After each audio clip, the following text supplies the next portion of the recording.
guys, what is up? Welcome back to my channel. Welcome to this month's budget with me, budget routine, all that jazz for July. I can't believe it's already July. Every time I film these monthly resets, I'm like, where did the month actually go? Where did it go? I spent all this money and I don't know where the month went, honestly. But hello, if you guys are new here, hi, my name is Carter. I'm a 24-year-old trying to figure out life in my 20s, unfiltered, and I love to film these finance videos and kind of take you guys along what it looks like to be a content creator and be just very salary transparent with you guys. And I'm really excited to take you guys along this month's budget with me. I feel like there's a lot to cover in this month's reset routine and budget with me because I usually film a mid-month money check-in, and this month it was just so busy that I didn't get the chance to. So I think there's like a lot to talk about and discuss. If you guys haven't watched my July reset routine first, I'd highly recommend that you pause this and go watch that before this one, because I like to close out that month in that video and I kind of talk a bit more in depth about like what went well that month, what we need to work on for the next month. So it's kind of a good foundation for this video, because today we're just going to jump right into the budget part. I will say before we get into it that I think this month is going to be a relatively relaxed month in terms of money. I don't have any huge goals this month. I need a sip of this coffee because I cannot talk. Last month we put a big chunk of money towards our house mortgage debt payoff situation. Like anytime I achieve a big money goal, I like to take the next month to just kind of like relax, decompress, brainstorm what I want to do next instead of being go every single month, because I find it really easy to financially burn out that way. And so I don't really have any huge money goals this month, to be quite honest with you guys, because last month was such a big month for us. We're also starting the kitchen renovations this month. It's both of our birthdays. It's just gonna be an all over the place month, and I think there's nothing wrong with having a month to just like enjoy the money coming in, enjoy the money coming out. I am abundant, great money mindset, all that kind of stuff. And so I think I'll do a whole video on it this month if you guys are interested. But I feel like I've just had a lot of financial anxiety this month when it comes to like a potential recession, as well as just the price of inflation. And I'm really trying to work through those emotions. I think that they're very valid, and I'm just trying to find a proper thought process and steps to work towards those. And with that being said, I wanted to say a huge thank you to BetterHelp for sponsoring today's video. I personally use BetterHelp myself. They've helped me through quite a few issues in my life, whether it just be like a PTSD flare-up, anxiety, depression, family issues, and now just kind of like this newfound financial anxiety. I'm a true believer in BetterHelp. I literally use it myself, and I'm so happy to be able to work with them again. You know, BetterHelp is online counseling. It's not a crisis line and it's not self-help, but a community of online counselors, and they have so many different counselors to truly fit everyone's need, no matter what you're going through. Like, I don't think that counseling and getting help is a one-size-fit-all thing, and that's why I love BetterHelp, because they truly have so many different counselors depending on what you're going through. And I'm a firm believer that you don't need to be going through something to use counseling or to use BetterHelp. It's really great at helping you maybe work through achieving your goals or how to be a happier and healthier, better version of yourself. Like, you don't need to be actively going through something to go to therapy. What about BetterHelp is that you do a quiz. You kind of talk about the reasons why you would want to go to counseling, and they take those needs and they'll match you to a therapist that is best suited for you. It is available worldwide. You can send messages to your counselor, and I love that you have the option to like do a phone call, video chat, because I remember the first time that I went to therapy and I went to like a traditional like office, and I sat in the waiting room and I did the whole cliche like couch situation, and it was not for me, and it made me really uncomfortable. So I love that BetterHelp offers like video calls or even just like phone calls if you're not comfortable being on camera. It's also more affordable than traditional offline counseling. They have financial aid available. Part of this is that I want to start working through my financial anxiety, because I know it's going to be a pretty common subject with talks of a potential recession and just like the inflation going on in the world right now. And as always, BetterHelp was super great and gave me a discount code for you guys. So if you're interested, you can click the link on the screen or in the description and you'll get 10% off your first month. Thank you so much, BetterHelp, for sponsoring today's video, and let's jump into the budget. And we're gonna work on that financial anxiety I just talked about, and we'll reassess next month. Okay, so like I said, I think this month is gonna be relatively calm for us in the sense that I don't have any huge lofty financial goals. I think after having a really great month last month, and I want to share this with you guys because I think it's important to note that it's okay to have a bit of a slower month while let's say you pay off a big amount of debt one month, you might feel like, okay, I'm ready to do it next month and the month after and the month after. That is totally fine. But personally, I'm the kind of person who gets burnt out really easy, especially financially. If I'm just go, go, go, go, go, I do better if I like hit a goal, take a month to kind of like reassess what my next few goals are and to kind of calm down for the month and then get right back at it again. It's just what works for me. And yeah, so that's kind of the plan for the month. So we're not going to have any huge lofty goals. It's also a 3 paycheck month, which I love. And it's also our birthday month. So I just want to enjoy the month, and there's truly nothing wrong with that. Even if you're in the process of paying off debt, there is nothing wrong with just taking a month to live and enjoy your life, because life is short. Money always comes back. So let's jump into the budget spreadsheet. Like I said, if you haven't watched the July reset, go watch that first because it'll sum up June and this might make a little more sense. So welcome to my July budget. Let's jump into it. I always have this spreadsheet linked down below for you guys. Last month's rollover, this is tricky because it's kind of like I think it's the 25th of the month, so we still have a few days left, but I'm gonna go ahead and say 1,000 based on what's on my account right now. This will be, this might be a little higher because I did work 3 extra hours last week and I'm not salaried. So if you guys are new here, I work my corporate job 3 days a week. I work 9 to 5, 3 days a week, and I make about $1,100 after tax every 2 weeks. Let's just do $1,200 maybe. Yeah, let's do $1,200. 1141. My AdSense will be at least 3,000, and then, oops, this is corporate pay number 3. 11141. And then as always, I'll leave my collaborations and my brand deals at 0 unless I already have something processing. I am still waiting on a lot of payments, so I'm hoping to get some money this month, but I never want to rely on it. I always have my bills down below, always just inputted, so I don't have to touch that. My bills are the same pretty much every month.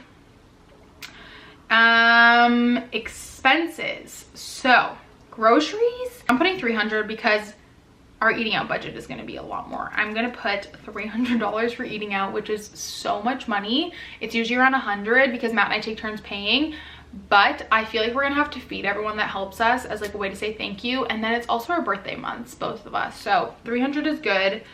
Alcohol, I usually put 80. Coffee, I'll put 50. Gas, I'll put, do we have any trips like planned? Like what are we doing this month? I have a laser appointment. We do have some like brand deals like at actual stores or events, so I'm gonna put 150 for gas, which is actually insane, but I feel like I'd rather overshoot gas than undershoot it. Treating myself, I'm gonna put 300 because it's my birthday month.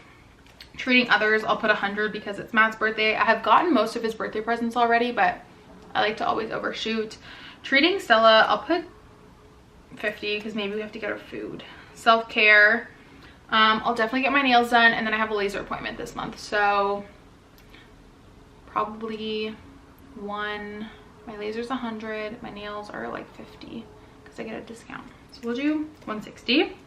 Home improvements, anything we do this month that's a home improvement will come out of my like kitchen renovation fund because we'll need to do the dishwasher this month. So, but we're gonna need to get paint for the kitchen.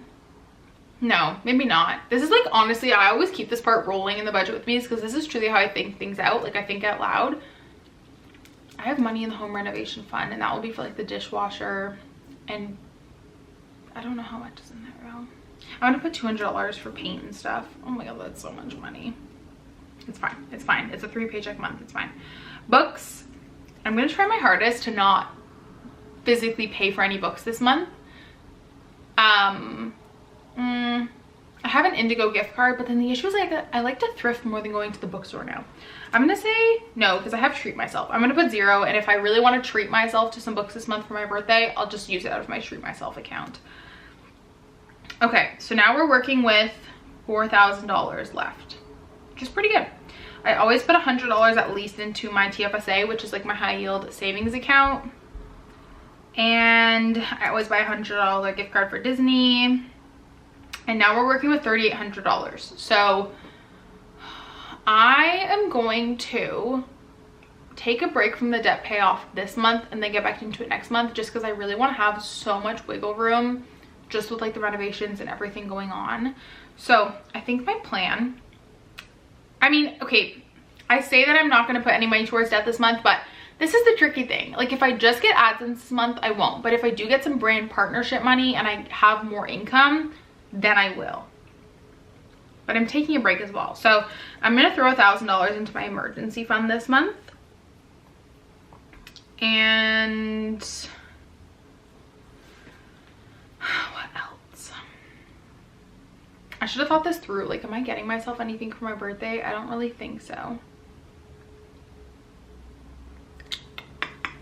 What do I want to do? Can you guys hear Matt like tamping the espresso downstairs? That's funny. The thing too with this is like things can just change so quickly. Oh, I have to pay off my credit card. I almost forgot that. I paid for my fall tuition this month. I had to do it now because I recently got an Amex and I had to spend $1,500 in the first 2 months or something to qualify for the bonus point. So I just paid for my tuition. So I'll put that actually on there. That was $1,500. There we go. Almost forgot I had to pay that off. I always get asked too, like, what I consider debt. And the thing is like all of my expenses here, I pay with my credit card. So this is like technically what my credit card will be at the end of the month around. So I don't have to calculate that twice. Like I don't have to put like RBC Visa and then put 60/90 here because it's already accounted for right here versus my income. So this is just anything extra like tuition or business stuff, etc., or obviously home mortgage payoff situation, or like my taxes. So okay, we're working with $1,300. I think that I'm gonna go ahead. Also, I need to combine these two because my short-term savings is gonna be like our wedding fund, which I talked about in my mid-money I need to keep drinking this coffee. I can't talk. My mid-month money update last month or the month before, I talked about how I want to start saving for a wedding now, even though we're not engaged yet, because those things are expensive and I want to be prepared and like ready and like not, I feel like personally as who I am, the second I get engaged, like I'm not even going to enjoy it. I'm just gonna be stressed about finances. So I'd rather just start saving now. So I'm going to put $1,000 into my short-term savings, and then we can always reassess if I get money for like collabs and partnerships. I like to also think too, like, is there anything else going on this month? Matt's birthday, my birthday, laser appointment, hair. I'm getting my hair done. So my self-care and wellness will actually be $360 because I'm getting my hair done and I wanted to account for that. So yeah, I always get asked too, like, oh, if I go over in one category, like how do I adjust? But the thing is, like, okay, all of these expenses is $1,890, right? But if I, like, let's say went over on groceries but under on treating myself, it's still going to even out to be the same thing. So that's what we're working with for this month. I think that is a good thing. I think $300 is like a decent amount to like treat myself. And by treating myself on my birthday, like I'm probably gonna go to the bookstore or something, and I have a gift card for that anyways, but it's nice to have that buffer room. And yeah, like I said, not every month is expensive like this, but that's kind of why I'm taking a break from like aggressively paying off the debt this month, is because I just want to enjoy the month, and that's just how I am as a person. This is what works best for me. So if I get any more brand deal money, and I like to usually make a plan on my spreadsheet, like I'll make a plan right here, like if I get XYZ brand deal money, this is what I'm going to do with it. And so if I do get any brand deal money this month, I will throw whatever money is either onto the house debt, or I will throw some more in investments. I really like to put about 500 in investments a month, especially right now with the market dipping. I feel like this is the time I want to put my money in, because remember, we're investing long term, not short term. So I think that that is my plan, but we'll kind of just wait and see, I guess. But that is my budget for July. As always, if you guys have any questions or anything, leave them down below. I'm always more than happy to answer them for you guys, because I get so excited when I budget that sometimes I miss things. But if you guys enjoyed, don't forget to give this a big thumbs up. It helps out so much. It lets YouTube know that you enjoyed this video, and subscribe if you haven't already, because I post 3 times a week: lifestyle, finance, just everyday life, getting through my 20s, and I'd love to have you here. Once again, thank you to BetterHelp for sponsoring today's video. I always have the link to them down below for 10% off your first month, and I'll talk to you guys next time. Bye!